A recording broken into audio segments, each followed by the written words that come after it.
Hello everyone, this is Joe for Kanen Coffee, and today we have a Rancilio Silvia for Center Shop.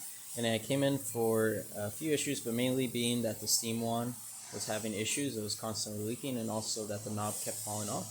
And so we replaced the entirety of the steam assembly. As you can see here, this is your older one. And we completely changed the whole thing out. And also your old knob, we replaced that also. And now that we're here, as you can see, we're on steam mode. Steam boiler is nice and hot. And we're going to open this real quick just to get a little bit of the water out. Back to that. As you can see, the steam runs pretty good. And that new steam wand feels nice to move around. This won't come off even if you tug at it a little bit. And yeah, that's all we did to this machine. And that's about it for this repair. If you like this video or any of our other repairs on our channel, leave a like, subscribe, and hit the bell. Thanks for watching.